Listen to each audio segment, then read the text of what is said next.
a typical blower on a brand new house? Brand new means everything's nice and clean, right? I don't think so. I don't know if you can see all the dust and dirt in there, but I'm going to blast some air through this. This is the blower out of their furnace.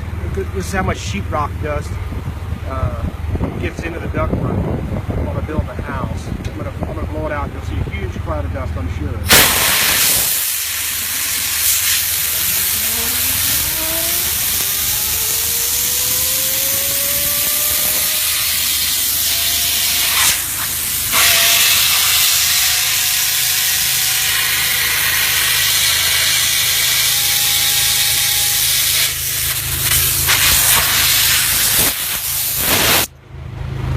Okay, we're going to do some more work to it here to get it cleaned up. That gives you a pretty good idea.